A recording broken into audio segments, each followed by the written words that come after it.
और एक और बड़ी खबर इसी बीच है, देश में मंकी पॉक्स का पहला संदिग्ध केस मिला है। 2 years ago, a form of monkeypox began to spread globally. The World Health Organization has declared a global public health emergency following an outbreak of a new strain of the mpox virus in Africa. आखिर क्या है ये mpox? क्या ये बनेगा नया Covid? Hello दोस्तों, मैं हूँ जिया खत्री और आज हम जानेंगे mpox के बारे में, जिसे आप सब शायद जानते होंगे मंकी पॉक्स के नाम से। इससे कैसे सेफ रह सकते हैं, ये कितना डेंजरस है, mpox की शुरुआत कहाँ से हुई, चलिए इसके ओरिजिन के बारे में जानते हैं। 1958 कोपेनहेगन में वॉन मैग्नस, एक वायरोलॉजिस्ट जिसने रिसर्च के लिए रखे गए एशियाटिक मंकीज़ में डिजीज़ को पहली बार ऑब्जर्व किया। क्योंकि ये डिजीज़ मंकीज़ में पहली बार देखी गई, इसलिए इसका नाम मंकी पॉक्स रख दिया गया। बट आपको ये जानना भी ज़रूरी है कि ये डिजीज़ का एक्चुअल सोर्स अभी भी एक मिस्ट्री है, और बाकी रिसर्चर्स का ये मानना है कि इसका ओरिजिन स्क्विरल्स या रोडेंट जैसे दूसरे एनिमल से हुआ है, और मंकीज़ तो हमारे ही तरह एक ओकेजनल होस्ट है, बेचारे मंकीज़। फिर 1970 में पहला ह्यूमन केस देखने को मिला, एक 9 महीने का बच्चा जो पहले तो स्मॉल पॉक्स का पेशेंट लग रहा था, फिर बाद में पता चला कि उसको mpox हुआ है। उसके बाद से दुनिया के कई हिस्सों में mpox देखा गया, specially democratic Republic of Congo में, जहाँ पे उसका फर्स्ट मेजर आउटब्रेक हुआ। 1980 में 75% केसेस का reason close contact with affected animal था, और सिर्फ 8% का reason case to case transfer था। अब जानते हैं थोड़ा और ये mpox के बारे में। mpox वायरस एक्चुअल में ऑर्थोपॉक्स वायरस की फैमिली को बिलोंग करता है। ऑर्थोपॉक्स वायरस के 4 स्पीशीज़ हैं जो ह्यूमंस को इन्फेक्ट कर सकते हैं: variola virus, vaccinia virus, cowpox virus और mpox वायरस। इनमें से काउपॉक्स वायरस और mpox वायरस जेनेटिक पैथोजेंस हैं, जिसका मतलब कि ये तभी ही नेचर में एग्जिस्ट कर सकते हैं जब इनके पास एक एनिमल रिजर्वायर हो जिसमें ये ग्रो कर पाए। अब आप सोच रहे होंगे मैंने चिकन पॉक्स तो मेंशन ही नहीं किया। चिकन पॉक्स एक्चुअल में एक होल डिफरेंट फैमिली को बिलोंग करता है, जो कि है हर्पीज वायरस फैमिली, जिसका mpox से कोई लेना देना नहीं है। mpox आपकी बॉडी में 2 तरीकों से एंटर हो सकता है, मेनली थ्रू स्किन कट्स या फिर ओरली। mpox से होने वाले रैशेस थोड़े भयानक भी दिख सकते हैं, पर चिंता मत करिए, ये आपके बॉडी पे सिर्फ 14 to 21 डेज तक ही रहते हैं। रैशेस के अलग अलग स्टेजेस होते हैं, और इनका लास्ट स्टेज क्रस्टेड स्टेज होता है, और ये क्रस्ट इवेंचुअली निकल जाते हैं पर एक डिप्रेस्ड स्कार छोड़ जाते हैं। mpox काफ़ी सिमिलर है स्मॉल पॉक्स से, बट इसकी एक अच्छी बात है, ये अपने इनफेमस कज़न स्मॉल पॉक्स से काफ़ी कम सीवियर है अब तक तो। अब जानते हैं इनके सिम्टम्स के बारे में।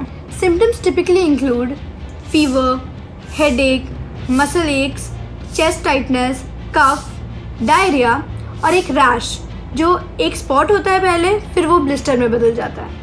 इसका infectivity period first week from the appearance of rash है, यानी कि एक इन्फेक्टेड इंसान दूसरे इंसान को यही वीक में इन्फेक्ट कर सकता है। इंटरेस्टिंग चीज़ ये है कि ये काफ़ी हद तक कोविड की तरह फैलता है, यानी कि इनका मोड ऑफ ट्रांसमिशन मिलता जुलता है। जैसे कि ये तब होता है जब इन्फेक्टेड इंसान के साथ क्लोज कॉन्टैक्ट में आया जाए, या कोई इन्फेक्टेड एनिमल या कंटेमिनेटेड मटीरियल के साथ, बट कोविड की तरह खतरनाक नहीं है अब तक तो। अगर आपको mpox हो जाता है तो पैनिक मत करिए, अब क्योर की बात करते हैं। वैसे तो ये डिजीज़ सेल्फ लिमिटिंग है, मतलब ये 2 to 4 वीक्स में खुद ब खुद ठीक हो जाती है। इसका सोल्यूशन ये है कि आइसोलेशन में रहे, रेस्ट करें और अपने हेल्थ केयर प्रोवाइडर की एडवाइस को फॉलो करें। प्लीज़ स्क्रैचिंग अवॉइड करें, और याद रहे अपने आप को हाइड्रेटेड रखें और अपनी मेंटल हेल्थ का भी ध्यान रखें। ये चीज़ें रिकवरी एक्सेलरेट करती हैं, ट्रस्ट मी। और रही बात थेरेप्यूटिक्स की, मतलब दवाइयों की, एंटीबायोटिक्स फीवर के लिए और पेन किलर के लिए पैरासीटामोल ले सकते हैं, but of course prevention is always better than cure. तो चले देखते हैं mpox को प्रिवेंट कैसे करें। प्रिकॉशंस में 2 POV से बताऊंगी, एक जिनको mpox हुआ है उनके, और एक जो अपने और अपनी फैमिलीज को सेफ रखना चाहते हैं उनके। तो फर्स्ट जानते हैं कि इन्फेक्टेड लोगों को ऐसा क्या करना चाहिए कि वो सोसाइटी के लिए थ्रेट ना बने। पहले तो कोविड से सीख मिल ही गई होगी, पर फिर भी रिमाइंडर दे देती हूँ। Isolate, isolate and isolate, 3 golden words for any kind of infection. Isolate until all the lesions are healed completely. और जिन ऑब्जेक्ट्स को ज़्यादा टच कर सकते हैं उन्हें सोप या डिसइंफेक्टेंट से सैनिटाइज्ड रखें। टॉवल्स, बेडिंग्स सब अलग, और लॉन्ड्री भी अपनी खुद ही करनी पड़ेगी। रैशेस वैसे तो अनकवर्ड रहने चाहिए फॉर बेटर हीलिंग, बट जब किसी से मिलो तब उनको कवर कर लो बैंडेज या फिर कोई क्लोथिंग से, और 1 मीटर की तो डिस्टेंस मेंटेन करना ही चाहिए। और अफेक्टेड एरियाज में कॉन्टैक्ट विद एनिमल्स अवॉइड करें बिकॉज जैसे मैंने आपको बताया था 75% cases were due to close contact with affected animals reservoir है ना, और जिनको एमपॉक्स हुआ है उनके कॉन्टैक्ट में तो आना ही नहीं है। फ्रीक्वेंटली हैंड वॉश करते रहिए और मेक श्योर करिए कि आपका जो हैंड वॉश है वो अल्कोहल बेस्ड रहे। मास्क पहनना दोनों POVs के लिए इक्वली इम्पॉर्टेंट है। अब प्रिकॉशंस की बात कर रहे हैं तो वैक्सीन की कैसे ना करें। इवन दो एमपॉक्स के स्पेसिफिकली अभी तक कोई वैक्सीन नहीं है, बट स्मॉल पॉक्स के जो वैक्सीन है वो काफ़ी इफेक्टिव है एमपॉक्स के लिए। ऑल्सो एन इंटरेस्टिंग फैक्ट, अगर आपको स्मॉल पॉक्स हो चुका है, small pox not chicken pox, small pox, तो आप लेस प्रोन हो एमपॉक्स के लिए।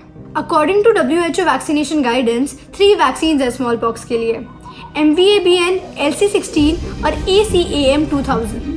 MVA-BN सबसे ज़्यादा सेफ यानी कि विद मिनिमम साइड इफ़ेक्ट्स है और ये इजी टू एडमिनिस्टर भी है, कंपेरेटिवली वेरी नॉन इन्वेजिव है क्योंकि ये सिर्फ 2 डोजेज ऑफ इंजेक्शंस के थ्रू दिया जाता है। On the other hand ACAM 2000 से ज़्यादा चांसेस है सीवियर साइड इफ़ेक्ट्स के लाइक मायोकार्डाइटिस, और वल्नरेबल ग्रुप ऑफ पीपल के लिए नॉन एडवाइजेबल भी है, और तो और ज़्यादा इन्वेजिव तरीके से एडमिनिस्टर भी किया जाता है। इमेजिन वैक्सीन में डुबाई गई नीडल से अपने स्किन को बार बार प्रिक करना। LC16 जापान में डेवलप किया गया जापान का स्पेशल वैक्सीन है फॉर स्मॉल पॉक्स। एडमिनिस्ट्रेशन करने का तरीका सेम है as ACAM 2000 but still considered safer. According to studies vaccinated patients को काफ़ी माइल्डर डिग्री पे एमपॉक्स होता है, और अगर होता भी है तो जो रैशेस होते हैं वो चिकन पॉक्स के रैशेस को रिजेंबल करते हैं। और रही बात एमपॉक्स को as a biological weapon use करने की, तो हाँ, इसके भी बहुत सारे चांसेस हैं जैसा आप इस बुक में देख सकते हैं। नोट कीजिए कि ये इन्फॉर्मेशन कोविड के बहुत पहले साइट की गई है, और अगर आप चाहते हैं कि मैं ऐसे ही इंटरेस्टिंग और एजुकेटिव वीडियोस बनाती रहूं, तो आप अपना सपोर्ट इस चैनल को सब्सक्राइब और इस वीडियो को लाइक करके दिखा सकते हैं, और आप अपना ओपिनियन एमपॉक्स के बारे में कमेंट सेक्शन में ज़रूर बताएं। See you in the next one.